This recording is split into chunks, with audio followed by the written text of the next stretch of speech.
السلام علیکم اسٹوڈنٹس، کیسے ہیں آپ سب؟ امید ہے کہ چھٹیاں آپ لوگوں کی اچھی گزر رہی ہوں گی۔ اردو کا سمر پیک جو ہے وہ ہم سالو کرنا سٹارٹ کرنے جا رہے ہیں آج۔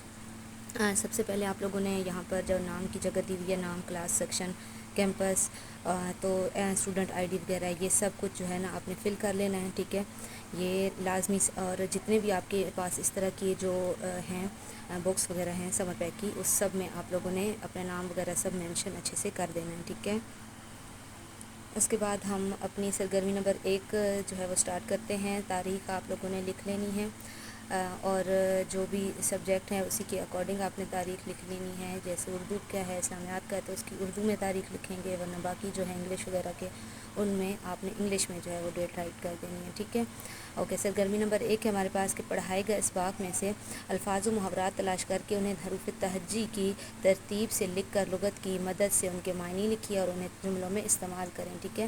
آپ نے یہ الفاظ یا پھر محاورات میں سے جو ہے وہ اس طرح سے، میں نے یہاں پر محاورات کو جو ہے لکھا ہے اور پھر اس کے معنی آگے لکھے ہیں، ان کے پھر ان کو جملوں میں جو ہے وہ استعمال کیا ہے، ٹھیک ہے؟ تو محاورہ سمپل جو لفظ ہوتا ہے وہ اسی طرح سے لفظ ہوتا ہے، لیکن جو محاورہ ہوتا ہے وہ جو اپنے الفاظ کی جو ہیں ہوتے ہیں اس کی نسبت جو اس کے مجازی معنی ہوتے ہیں وہ دیتا ہے، ٹھیک ہے؟ تو محاورہ اور لفظ میں یہ فرق ہوتا ہے کہ لفظ سے ہمیں پتہ چل رہا ہوتا ہے، لیکن محاورہ جیسا پہلا محاورہ ہے کہ آب ہونا، ویسے اب آب جو ہوتا ہے وہ پانی کو بولتے ہیں، لیکن آب ہونا جو ہے وہ اس سے یہ ہوتا ہے، اس کا معنی بنتا ہے شرمندہ ہونا، ٹھیک ہے؟ تو یہ میں نے آپ لوگوں کے لیے محاورات لکھے ہیں، ان کے معنی اور ان کے جملے، یہ آپ لوگ دیکھ لیں اچھے سے۔ آپ لوگوں کے بھی تقریباً اتنے محاورات جو ہے وہ آ جائیں گے، ٹھیک ہے؟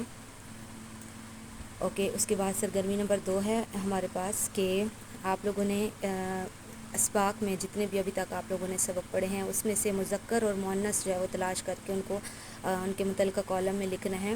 مذکر اور مؤنث میں کوئی بھی چیز جو کہ مذکر اور مؤنث کی صورت میں ہو سکتی ہے، آپ لوگوں نے وہ اپنے سب اسباق میں جتنے بھی میں ابھی تک آپ لوگوں کو سبق پڑھا چکی ہوں سب میں سے آپ نے ڈھونڈ کر جو ہے وہ یہاں پر لکھ لینے ہیں، ٹھیک ہے؟ اس کے بعد نیچے جو ہے وہ آپ کے پاس کچھ جملے ہیں جن میں سے آپ اگر وہ مذکر کی شکل میں ہیں تو مؤنث بنا کے لکھنا ہے، اور اگر مؤنث ہے تو وہ مذکر کی صورت میں لکھنا ہے، ٹھیک ہے؟ اب جیسے پہلا ہے کہ درجن کپڑے سی رہی تھی، ٹھیک ہے؟ تو یہاں پر درجن کے بجائے ہم کیا کریں گے کہ درزی، لیکن باقی جملے میں بھی مکمل تبدیلی بھی کریں گے کہ درزی کپڑے سی رہا تھا، ٹھیک ہے؟ اسی طرح ہے کہ تایا نے مجھے تحفہ دیا تو تائی نے مجھے تحفہ دیا، اس جملے میں باقی جو ہے وہ کوئی بھی تبدیلی نہیں ہوگی، ٹھیک ہے؟ یہ آپ لوگ مکمل اس طرح سے دیکھ لیں اور نیٹ اینڈ کلین کر کے رائٹ کرنا ہے، اور بے شک پین سے لکھنا چاہتے ہیں پین سے لکھ لیں،